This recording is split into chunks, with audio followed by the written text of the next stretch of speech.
ശ്യാം കുറച്ച് വായിച്ചില്ലേ? ഒന്നോളൂ.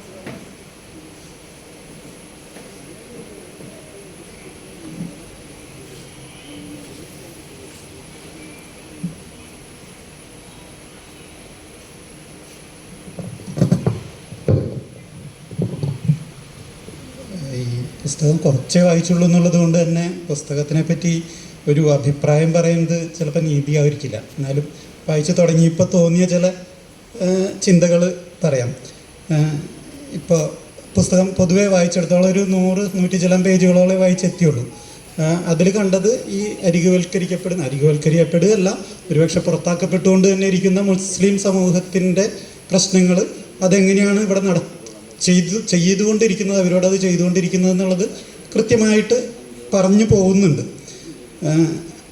അതോടൊപ്പം തന്നെ മതേതര ഇന്ത്യയിലെ ജനാധിപത്യം എങ്ങനെ അട്ടിമറിക്കപ്പെടുന്നു, അർഹരായവർ ജനാധിപത്യത്തിൻ്റെ ഉന്നത സ്ഥലങ്ങളിൽ, നിയമനിർമ്മാണ സ്ഥലങ്ങളിൽ എത്താതിരിക്കാൻ ചെയ്യുന്ന കുൽസിത ശ്രമങ്ങൾ, അതൊക്കെ വളരെ കൃത്യമായിട്ട് പറയുന്നുണ്ട്. പിന്നെ എനിക്ക് വായിച്ചിടത്തോളം വെച്ചിട്ട് തോന്നിയ, പിന്നീട് വരുമ്പോൾ ഒരു പക്ഷേ പുസ്തകത്തിൽ അത് ഉണ്ടെന്നാണ് ഇക്ബാൽ മാഷ് പറഞ്ഞത് കേട്ടിടത്തോളം മനസ്സിലായത്. പക്ഷേ എനിക്ക് തോന്നിയൊരു സംശയം എന്താണെന്ന് വെച്ച് കഴിഞ്ഞാൽ, ഇതിന് വയ്ക്കുന്ന ഒരു മറുപടി എന്താണ്, ഇതിനൊരു പ്രതിവിധി എന്താണ്, പ്രതിരോധം എങ്ങനെയാണ് തീർക്കേണ്ടത് എന്നുള്ളതായിരിക്കും ഒരുപക്ഷെ കുറച്ചും കൂടി നമ്മൾ ഇവിടെ ചർച്ച ചെയ്യപ്പെടേണ്ട ഒരു വിഷയം തോന്നുന്നുണ്ട്. സാധാരണ ഈ മുസ്ലിങ്ങളായാലും ദളിതുകളായാലും സ്ത്രീകളായാലും ഇവരുടെയൊക്കെ പ്രസ്ഥാനങ്ങൾ നടക്കുന്നുണ്ട്, രാജ്യത്ത് ഒരുപാട് നടക്കുന്നുണ്ട്. ഈ സബാൾട്ടൻ മൂവ്മെൻറ്റുകൾക്ക് ഒരു ബ്രിഡ്ജ് ഉണ്ടാവുന്നില്ല എന്നുള്ളതാണ് ഇന്ത്യയുടെ ഏറ്റവും വലിയ പ്രശ്നം എന്ന് എനിക്ക് തോന്നുന്നു. പലപ്പോഴും ഈ പുസ്തകത്തിൽ തന്നെ എനിക്ക് തോന്നുന്നു, ഈ ജഹാംഗീർപൂരിയിലെ ഇക്ബാൽ മാഷ് പറഞ്ഞു, ഒരു ജാഥ നടന്നു പോകുമ്പോൾ തുപ്പിയതിൻ്റെ പേരിൽ ബുൾഡോസർ വന്നിട്ട് വീടുകൾ തട്ടിമറിച്ച് നശിപ്പിച്ച് കളയുന്നൊരവസ്ഥ. അവിടെ പക്ഷേ ആ പുസ്തകത്തിൽ പോലും ഞാൻ നോക്കിയപ്പോൾ ഒരു കൈവിരൽ ചൂണ്ടി ആ ബുൾഡോസറുകളെ അവിടെ നിർത്തിയ സഖാവ് ബൃന്ദ കാരാട്ടിൻ്റെ പേരോടെയും പരാമർശിച്ച് കണ്ടില്ല. പിന്നീട് പരാമർശിക്കുന്നുണ്ടോ എന്ന് എനിക്കറിയില്ല. അതുപോലെ തന്നെ ഞാൻ നോക്കുമ്പോൾ ഈ പൊതുവെ ഈ ഇതിനൊക്കെയുള്ളൊരു യഥാർത്ഥ പ്രതിവിധി ആശയപരമായിട്ടുള്ള ഒരു പ്രതിരോധം തന്നെയാണ്. ആ ആശയപരമായിട്ടുള്ള പ്രതിരോധത്തിലേക്ക് ഈ പ്രസ്ഥാനങ്ങൾ എത്തിച്ചേരുന്നില്ല എന്നുള്ളൊരു കുറവുണ്ട്. ആ പ്രസ്ഥാനങ്ങളെ അങ്ങനെ എത്തിക്കേണ്ട ഒരു കടമയിൽ നമ്മൾ പരാജയപ്പെട്ടു പോയി എന്നുള്ളൊരു അഭിപ്രായം എനിക്കുണ്ട്. കാരണം ഈ പലപ്പോഴും ഇപ്പോൾ ജാമിയ മിലിയയിലത്തെ പ്രശ്നമായാലും, ജാമിയ മിലിയയിലത്തെ വലിയ സമരം, ആ പോലീസ് അതിക്രമം നടന്നതിന് ശേഷം അതവിടെ കെട്ടുപോകേണ്ട ഒരു സമരമായിരുന്നു. ആ സമരത്തിനെ പിന്നീടും കത്തിജ്വലിപ്പിച്ചത് JNU എന്നുള്ള ഇടതുപക്ഷ വിദ്യാർത്ഥി പ്രസ്ഥാനങ്ങൾ അന്ന് രാത്രിക്ക് രാത്രി ആ കൊടും തണുപ്പത്ത് ഡൽഹിയിലെ SP ഓഫീസ് വളഞ്ഞുകൊണ്ട് നടത്തിയ സമരത്തിൽ കൂടിയാണ്. അതാണ് പിന്നീട് ആ സമരത്തിനെ വീണ്ടും ഉയർത്തിക്കൊണ്ടുവന്നത്. പക്ഷേ JNUവിലത്തെ സമരത്തിന് ഇതേപോലെയുള്ള തിരിച്ചൊരു സപ്പോർട്ട് എവിടെ നിന്നും കിട്ടിയില്ല. JNU പിന്നീട് ഒരുപാട് പ്രശ്നങ്ങൾ മുന്നോട്ട് വെച്ച് സമരങ്ങൾ ചെയ്തു. അതുപോലെ തന്നെ ഇതിനു മുമ്പ് നിർഭയ പ്രശ്നം, അതിൽ ഒരു വലിയൊരു സമരം തുടങ്ങി വെച്ചത് ജനാധിപത്യ മഹിളാ അസോസിയേഷനും JNUSU ആണ്. പ്രസിഡന്റിൻ്റെ വസതിയിലേക്ക് ഒരു മാർച്ച് നടത്തി. ഇന്ത്യ ഇതുവരെ കാണാത്ത വലിയൊരു മാർച്ചായിരുന്നു.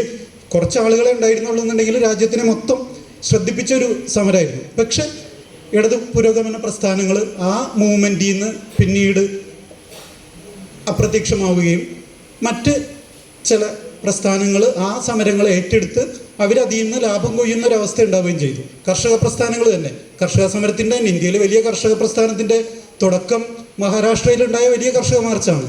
അതിൽ നിന്നാണ് പിന്നീട് കർഷകർ വലിയ ഒരു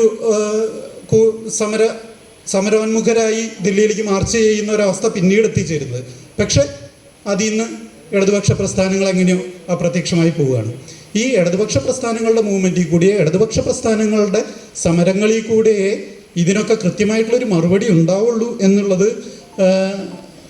നമുക്ക് എങ്ങനെ ഇവരെ ബോധ്യപ്പെടുത്താൻ സാധിക്കും, അല്ലെങ്കിൽ എന്തുകൊണ്ട് സാധിക്കുന്നില്ല, ആ ഒരു കാര്യം നമ്മൾ ചർച്ച ചെയ്യേണ്ടതുണ്ട് എന്നാണ് എനിക്ക് തോന്നുന്നത്.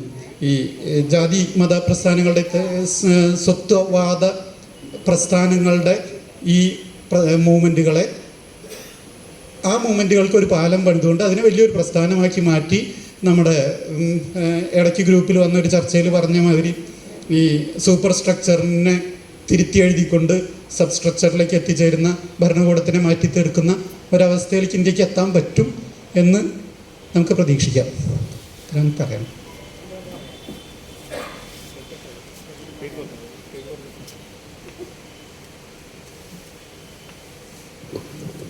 എൻ്റെ പേര് സെലീന എന്നാണ്. ഞാൻ ആ പുസ്തകം മിനിഞ്ഞാന്ന് കിട്ടിയുള്ളൂ. അപ്പോൾ അതുകൊണ്ട് കുറച്ച് വായിച്ചു. പക്ഷെ അത് മൊത്തം വായിച്ചപ്പോൾ ഞാനൊരു സബ് ഹിസ്റ്ററി പഠിച്ചൊരു വിദ്യാർത്ഥിയായിരുന്നു, എക്കണോമിക്സ് എം എ. അപ്പോൾ അതുകൊണ്ട് അത് കുറേ ഹിസ്റ്റോറിക്കലായിട്ട് കുറേ കാര്യങ്ങൾ എനിക്ക് അറിയുന്നതാണ്. പക്ഷെ ഞാനിപ്പോൾ ആ പുസ്തകത്തിലെ കാര്യങ്ങൾ കുറേ ഇവിടെ പറഞ്ഞല്ലോ. എനിക്ക് പറയാനുള്ള വേറെ കാര്യം എന്ന് വെച്ചാൽ ഈ മുസ്ലിം വിരോധം അതിപ്പോൾ നമ്മൾ വളരെ എല്ലാം ശാന്തമായോ നമ്മുടെ ഇതിൽ. ഞാനൊരു ഉദാഹരണം പറയട്ടെ, ചെറിയ ഉദാഹരണം. അപ്പം ഞങ്ങൾ താമസിക്കുന്ന ആ GR റെസിഡൻഷ്യൽ അസോസിയേഷനിൽ 45 വീടുള്ളതിൽ ഇതുവരെ എല്ലാം ക്രിസ്ത്യാനികളും ഹിന്ദുക്കളും ആയിരുന്നു. അപ്പോൾ കഴിഞ്ഞ പ്രാവശ്യം എൻ്റെ അപ്പുറത്തുള്ള ചെറിയൊരു വീട് റിയാസ് വാങ്ങിച്ചു. അപ്പോൾ പള്ളിയുടെ ഈ പിരിവുകാരുണ്ടല്ലോ, അവർ എൻ്റെ വീട്ടിൽ വന്നാൽ എന്നോട് ചോദിക്കണം, അത് ആരോ വാങ്ങിയ? അത് റിയാസും അല്ലേ. ഇപ്പോൾ മുസ്ലിങ്ങളും വന്നു. ഇത് കഴിഞ്ഞ വർഷം പറഞ്ഞൊരു വാർത്തയാണത്. എനിക്കത് ഈ പുസ്തകം വായിച്ചു 6 ബുക്കുകളും ഞാൻ വായിച്ചു, 6 ചാപ്റ്ററോളം. പക്ഷേ ഈ ഒരു വാർത്ത ഇത് പുതിയൊരു വാർത്തയാണ് ഇപ്പോൾ ഈ ഉണ്ടായത്. അപ്പം എന്നോടാണ് ചോദിച്ചത്, ഹസ്ബൻഡാണ് പിന്നെ ഒന്നിങ്ങനെ അമ്മയ്ക്ക് പറഞ്ഞേനെ. ഞാൻ പറഞ്ഞു എന്താ മുസ്ലിങ്ങൾക്ക് ഇത് ഇവിടെ വാങ്ങില്ല എന്ന് പോലെ നിർബന്ധമുണ്ടോ? നമ്മൾ മുസ്ലിങ്ങൾ ഓട്ടോക്കാശുള്ള സ്ഥലമല്ലേ. ഞാനങ്ങ് തർക്കിച്ചു, ചേച്ചി അങ്ങനെ പറയും, ചേച്ചി കമ്മ്യൂണിസ്റ്റുകാരല്ലേ എന്ന്. അപ്പം അങ്ങനോട് അങ്ങനെ പറഞ്ഞു, അങ്ങനെ ഉണ്ടായി. അപ്പം ഇപ്പോഴും ഈ മുസ്ലിമിനുള്ള വിരോധം ഉണ്ടല്ലോ നമ്മുടെ ഇടയിലൊക്കെ ഉണ്ട്. പ്രത്യേകിച്ച് ഞാൻ ക്രിസ്ത്യാനി ആയതുകൊണ്ട് ഞാൻ പറയുകയാണ്, ക്രിസ്ത്യൻ ഇതിൽ ഭയങ്കര വിരോധമുണ്ട്. എന്താ കാര്യം? ഞാൻ പൊന്നാനിയിൽ ജനിച്ചോളൂ, 7ാം ക്ലാസ് വരെ പൊന്നാനിയിൽ പഠിച്ചാൽ അന്നൊന്നും ഞാൻ ഈ വിരോധം കണ്ടിട്ടില്ല. ഇപ്പോൾ തൊടുത്ത് കൂടി വരാമെന്ന് ഞാൻ തോന്നുന്നത്. ഇതിനെന്താണ് നമുക്ക് ബദൽ ചെയ്യാന്നുള്ളത് ഈ പുസ്തകം ബേസ് വെച്ചിട്ടാണ് ഞാൻ പറയണത് ഈ ഒരു കാര്യം പറയാമെന്ന്. അതുമാതിരി പേര് മാറ്റില്ല. ഞങ്ങളിപ്പോൾ ആൻഡമാനിലെ ജയിലിലെ പേരൊക്കെ മാറ്റിയപ്പോൾ സവർക്കർ, വീര സവർക്കർ എന്നാക്കി വെച്ചിരിക്കുക. ഈ സവർക്കർ ആരാന്ന് നമുക്കറിയാലോ. ഈ എരന്ന് ജയിലിൽ നിന്ന് പോകുന്ന ആളെ പേര് വെച്ചിട്ട് ഇപ്പോൾ അവിടെ വീര സവർക്കർ ജയിൽ എന്നുള്ള ജയിലിന് പേര് വെച്ചിരിക്കണം ആൻഡമാനിൽ. അപ്പം ഇങ്ങനെ പേര് മാറ്റേണ്ട കാര്യങ്ങൾ പറയണം. ഇതുപോലെ പോയി എങ്ങോട്ടാണ് ഇപ്പം നമ്മളുടെ ഇടയിൽ ഇത് തന്നെയാണ് കാണുന്നത്. അപ്പം ഇത് മാത്രം സൂചിപ്പിച്ചുകൊണ്ട് മുസ്ലിം വിരോധം തടുക്കാനായിട്ട് നമ്മൾക്ക് എന്താ ചെയ്യാൻ പറ്റുമെന്നുള്ള കാര്യം ഒന്ന് ആദ്യം ആലോചിക്കാം. അല്ലാതെ നമ്മൾ ആ പുസ്തകം വായിച്ചത് നല്ല കാര്യം, അത് ചർച്ച ചെയ്താലും നമുക്ക് ഉത്തരം കിട്ടാത്ത കുറേ ചോദ്യങ്ങൾ. ഞാൻ 6 ചാപ്റ്റർ വായിച്ചത് എനിക്കുണ്ട് കുറേ കാര്യങ്ങൾ. അതുമാതിരി സുൽത്താന റസിയ അവരിപ്പോൾ ബേട്ടി ബച്ചാവോ ബേട്ടി ഈ പഠാവോ എന്നൊക്കെ പറയുന്നുണ്ട്. അവരുടെ പേരൊക്കെ വിസ്മരിക്കപ്പെട്ടില്ല. അവരെന്തുമാത്രം അന്ന് കാലത്ത് സ്ത്രീകൾക്ക് വേണ്ടി പടപൊരുതിയ ഒരു വനിതയാണ് അല്ലേ. അവരത് മാമക്കളുണ്ടായിട്ടും അവിടെ അവരുടെ അച്ഛൻ ഈ കുട്ടിക്കാണ് സാമർത്ഥ്യം, പെൺകുട്ടിക്കാണ് അവൾക്ക് ഭരിക്കാൻ കഴിയുന്നത്, അവളെ സുൽത്താനെ ആക്കിയതാണ്, സുൽത്താന റസിയ. അതൊക്കെ വിസ്മരിക്കപ്പെട്ടു പോയി. ഒരുപാട് മുഗളന്മാർക്ക് എല്ലാ കാലത്തും ഞാൻ സമയമില്ല ഞാൻ പറയില്ല. അവിടുത്തെ മുഗളന്മാർ ചെയ്ത കാര്യങ്ങളൊക്കെ ഞാൻ ചരിത്രത്തിൽ പഠിച്ചിട്ടുണ്ട്. അവർ അക്ബറും ഷാജഹാനും താജ്മഹൽ പണിതും കാര്യങ്ങളൊക്കെ അതൊന്നുമില്ല. അവരൊക്കെ ഹിന്ദുക്കളോട് ഒരുവിധം സംബന്ധിച്ചവരോട് പെരുമാറിയ ആൾക്കാരാണ്. അപ്പോൾ അതൊന്നുമില്ല. ഈ ക്രിസ്ത്യാനികൾ ഇപ്പോഴും ബ്രിട്ടീഷുകാരുടെ ഫോളോവേഴ്സായിരുന്നു ഇപ്പോഴും നടക്കുന്നത്. അവർക്ക് മാത്രം മതി, അവർക്ക് എല്ലാതും വേണം. അവരെന്തോ മോളിൽ നിന്ന് അവിടുന്ന് മാർക്കം കൂടി വന്ന ഒരു ഇതാണ് അവരുടെ ഉള്ളിൽ. അപ്പോൾ അവരുടെ വിചാരം അവരാണ് ഏറ്റവും വലുതാണ്.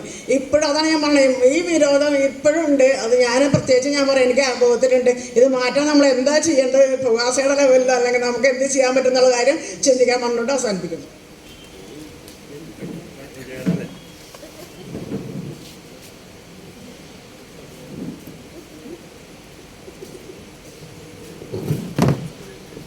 ബാക്കിയുള്ളവരൊക്കെ പറഞ്ഞു.